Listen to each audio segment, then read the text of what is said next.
கண்மணி வந்து அன்புக்கு மாத்திரை எல்லாத்தையுமே எழுதி வந்து அழகா பக்காவா வந்து ஒரு வேலைக்கும் வந்து ஒரு கவரில் போட்டு வச்சுருக்காங்க. அதை பார்த்து வந்து அன்பு வந்து ரொம்ப சந்தோஷமடைகிறாரு.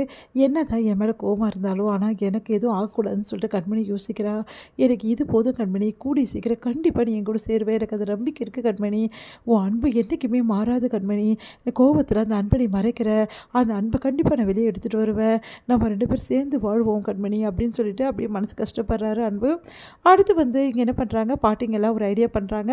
இப்படியே விடக்கூடாது, இவங்க 2 பேரையும் ஒன்றா வந்து ஒரே ரூமில் தான் வந்து தூங்க வைக்கணும், தனித்த ரூமில் இருக்காங்க, இதை விடவே கூடாது அப்படின்னு சொல்லிட்டு யோசிக்கிற பாட்டிஸ் எல்லோரும் என்ன பண்ணுறாங்க, எல்லா பாட்டியும் ஒரு இடத்துல ஆல்ட் ஆயிடுறாங்க. ஒரு இடமா போய் படுத்துக்கிறாங்க. அதனால கண்மணிக்கு இடமே கிடைக்க மாட்டேங்குது. தூங்க வேணாவா, எல்லா இடமும் எல்லாரும் பிடிச்சிக்கிட்டீங்க அப்படின்னு சொல்லிட்டு கேட்குறாங்க. இங்கே பாரு கண்மணி, எங்கள் இடத்துல நாங்கள் படுத்துருக்கோம், உன் இடத்துக்கு நீ போ, ஏன் இடமா, ஆமாம் அன்பு இடம் தானே ஒன்று, அன்பு ரூம் தான் ஓ ரூமும், ஓ ரூமுக்கு போகாமல் இங்கே என்ன பண்ணிகிட்ருக்க அப்படின்னு சொல்லிட்டு எல்லாரும் துரத்தி விடுறாங்க. கண்மணி நான் போக மாட்டேன்னு அடம் பிடிக்கிறாங்க. பம்பாடியை எடுத்துகிட்டு போயிட்டு அன்பு ரூமில் விட்டுடுறாங்க. எங்கள் அன்புக்கு சந்தோஷம் தாங்க முடியல. அன்பு வந்து வா கண்மணி, வந்துரு கண்மணி அப்படி சொல்லிட்டு, இங்கே பாரு கண்மணி சுத்தமாக க்ளீனாக வச்சுருக்கேன், ஒன்றும் பிரச்சனை இல்லை அப்படின்றாங்க. பார்த்து முறைக்கிறாங்க. நமக்குள்ளே இருக்க இடைவெளி அப்படியே தான் இருக்குது, அதனால் பெட்டோட இடைவெளி ரொம்ப முக்கியம் அப்படின்னு சொல்லிட்டு தலகாணி எடுத்து நடுவில் போடுறாங்க. உடனே அன்பு வந்து அப்படியே பார்க்குறாரு. பார்த்துட்டு பாவமாக பார்க்குறாரு. பார்க்குறது பாரு பாவமாக நல்ல படம் மாதிரி அப்படி சொல்லிட்டு அப்படியே முகத்தை வந்து அப்படியே திருப்பிட்டு படுத்துக்கிறாங்க. உடனே அப்படியே கண்மணி தூங்கி போகிறாங்க. கண்மணி பார்த்துக்கிட்டு இருக்க அன்பு தூங்காமல் அப்படியே கண்மணி பார்த்துருக்காரு. எவ்வளோ நாளாச்சு இந்த ரூமுக்கு கண்மணி வந்து, எவ்வளோ நாளாச்சு இந்த பெட்டில் படுத்து, எனக்கு இவ்வளோ சந்தோஷமாக இருக்கும், கண்மணி மறுபடியும் இந்த ரூமுக்கு வந்திருக்கா, என் பக்கத்தில் படுத்திருக்கா, எனக்கு இது போதும், கொஞ்ச நாளே கண்மணி என்னை கண்டிப்பாக புரிஞ்சுப்பா, என்னை ஏற்றுப்பா, அந்த நம்பிக்கை எனக்கு இருக்குது அப்படின்னு சொல்லிட்டு கண்மணியை பார்த்துட்டு அன்பு அப்படியே பார்த்துட்டே இருக்காரு. கொஞ்ச நேரத்தில் கண்மணி தூங்கி போகிறாங்க.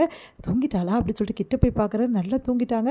அப்பாடா தூங்கிட்டா அப்படின்னு சொல்லிட்டு தலகாணியெல்லாம் எடுத்து போட்டுட்டு கண்மணி பக்கத்தில் போய்ட்டு படுத்துக்கிறாரு. கண்மணி இங்கே பார்த்தல தலகாணி எதுவுமே இல்லை, நீ ஒன்றும் பண்ண முடியாது, ஏன்னா நீ தூங்கிட்டீங்க அப்படின்றாரு.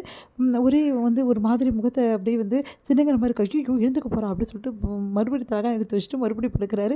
அப்புறம் அப்பாடா எழுந்துக்கல அப்படின்னு சொல்லிட்டு தலகாணி எடுத்துடுறாரு. சந்தோஷம் தாங்க முடியல அன்புக்கு. அப்புறம் கண்மணி வந்து என்ன பண்ணுறாங்க, தூக்கத்திலே வந்து அன்பு மேலே கையை போடுறாங்க. சந்தோஷம் தாங்க முடியல. ஐயோ இப்போ நான் போடலப்பா, நீ தான் கண்மணி போட்ட, காலையில் என்கிட்ட சண்டையெல்லாம் போடக்கூடாது அப்படின்னு சொல்லிட்டு சந்தோஷமாக தூங்க ஆரம்பிக்கிறார் அன்பு.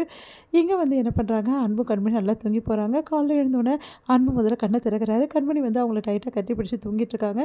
சந்தோஷம் தாங்கலை, இப்படியே இருந்தால் எவ்வளோ நல்லாயிருக்கும், எழுந்தால் இப்படி இருக்க மாட்டாளே, அதுக்கு முன்னாடி நம்ம கரெக்டாக செட் பண்ணிடணும், இல்லைனா நாளைக்கு இங்கே வந்து படுக்கவே மாட்டா அப்படின்னு சொல்லிட்டு என்ன பண்ணுறாரு, கண்மணியை தள்ளி போட்டுட்டு தலகாணியை கரெக்டாக போட்டு நல்லா சமத்து பிள்ளை மாதிரி படுத்துக்கிறாரு. உடனே கண்மணி கண்ணை திறந்து பார்க்குறாங்க. தலகாணி நல்ல காலம் விலகிச்சோன்னு நினச்சி பயந்துட்டு அப்படி சொல்லிட்டு எழுந்துட்டு போயிட்டு நேராக வந்து குளிச்சுட்டு வராங்க. குளிச்சுட்டு வந்து பார்த்துட்டு அப்படியே வெளியே வராங்க தலையை துவட்டிகிட்டே. இங்கே வந்து கண்மணி வந்து தலையை துவட்டிகிட்டே வந்து அன்பு ரூம்லேருந்து வெளியே வர்றது வெண்ணிலா பார்த்துட்றாங்க. வெண்ணிலாவால் தாங்கிக்க முடியல. அதே மாதிரி ஸ்வேதாவும் மயூரையும் பார்த்துட்டு அப்படியே அதிர்ச்சி அடைகிறாங்க. இவ எப்படி உள்ளேருந்து வந்தா அப்படின்னு சொல்லிட்டு, ஐயோ வெள்ளா வேலை பார்த்துட்டாளே அப்படின்னு சொல்லிட்டு வெள்ளா பார்த்த முறைக்க இது எப்படி நடந்தது, எப்படி கண்மணி அந்த ரூமுக்கு போனா, அதுதான் எங்களுக்கும் தெரியல வெண்ணிலா அப்படின்னோடனே, நீங்கள்லாம் என்ன பண்ணிகிட்ருக்கீங்க வீட்டில், இவ்வளோ நடந்திருக்கு, கண்மணி அன்பு ரூமில் போய் தூங்கியிருக்கா, யாரும் பார்க்காம என்ன பண்ணிகிட்ருக்கீங்க, அங்கே என்ன நடந்ததுன்னு ஒன்றும் புரியல, என்ன இவ தலையை துவட்டிட்டு வேற வரா, என்ன நடக்குதுங்க அப்படின்னு சொல்லிட்டு அப்படியே பார்த்துட்டு கண்மணி கேட்டு, என்ன கண்மணி இந்த ரூம்லேருந்து வர அப்படின்னு சொல்லிட்டு பார்த்தோன்னே நான் அப்படியே பார்த்து முறைச்சிட்டு போகிறாங்க மயூரியும் ஸ்வேதாவையும். அதை பார்த்துட்டு என்ன இவன் நம்மளே முறைச்சிட்டு போகிறா, என்ன நடந்திருக்கும் ஒன்றும் புரியலையே அப்படின்னோடனே சந்தோஷம் தாங்க முடியல அன்புக்கு. அப்படியே சந்தோஷமாக வந்து வெளியே வர, டே அன்பு அப்படின்னோடனே கண்டுக்காமல் அவர் பாட்டு சந்தோஷத்தில் அப்படியே பாட்டு பாட்டின்னு ஜாலியாக போயிட்டே இருக்காரு. என்ன இவன் இந்த உலகத்தில் இல்லை போட்டிருக்கே, என்ன நடந்திருக்கும் ஒன்றும் புரியலையே அப்படி சொல்லிட்டு மயூரி ஸ்வேதாவும் வந்து முழிக்கிறாங்க. இதை பார்த்து வந்து வெண்ணிலாவுக்கு செம்ம டென்ஷனாக இருக்குது. உடனே வெண்ணிலா அப்செட் ஆகி போகிறாங்க.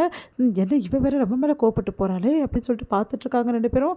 உடனே வெண்ணிலா யோசிக்கிறாங்க, இதை இப்படி விடக்கூடாது, எதுக்காக வந்து அன்பு ரூமில் கண்மணி போய் தூங்கினா, இந்த விஷயம் நம்மளுக்கு தெரியாமல் போச்சு, எல்லாம் இந்த பாட்டிக்கு எதுவும் பண்ணியிருக்குதுங்க அப்படின்னு சொல்லிட்டு யோசிக்கிறாங்க வெண்ணிலா. எவ்வளோ தைரியமாக இருந்தால் நீ அன்பு ரூமில் போய் தூங்கியிருப்ப, அந்த அளவு ஆகிடுச்சா கண்மணி உனக்கு, இதோட கடைசி இரவாக உனக்கு இருக்கணும், இதுக்கப்புறம் நீ அன்பு ரூமுக்கு போகவே கூடாது, இந்த உலகத்தை விட்டு நீ போனாதான் இதுக்கு ஒரு விடிவு காலம் வரும், இந்த வீட்டில் உள்ளவங்களாம் சேர்ந்து உன்னை எப்படி அன்பு கூட சேர்த்து வைக்காமல் விட மாட்டாங்க போட்டிருக்கே, அதுக்கு நான் விட மாட்டேன் அப்படி சொல்லிட்டு யோசிக்கிறாங்க வெண்ணிலா. வெள்ளம் என்ன பண்ணுறாங்க, உடனே வந்து கண்மணி வந்து தூக்கி ஆகணும் அப்படின்னு சொல்லிட்டு ஃபோன் பண்ணி வந்து அந்த நபருக்கு சொல்கிறாங்க, இங்கே பாரு எங்கே இருக்க, இந்த கண்மணிக்கு பற்றிய இதுக்கப்புறம் கண்மணியை விட்டு வைக்கிறது நல்லதில்லை, கண்மணியை உடனே தூக்கி ஆகணும். என்ன மேடம் நீங்கள் தானே சொன்னீங்க கொஞ்ச நாள் கழித்து பண்ணலான்னு, நானும் அப்படி தான் நினச்சேன், கூடிய சீக்கிரம் பண்ண வேண்டியது இருக்கும், எப்போ எதுன்னு சொல்லிட்டு உங்களுக்கு நான் ஃபோன் பண்ணுறேன் அப்படின்னு. சரிங்க மேடம் அப்படின்னு சொல்கிறாங்க. இருக்குது கண்மணி, இதுக்கப்புறம் உனக்கு இருக்குது, இதுக்கப்புறம் இந்த உலகத்தில் இருக்கே போகிறதில்ல அப்படின்னு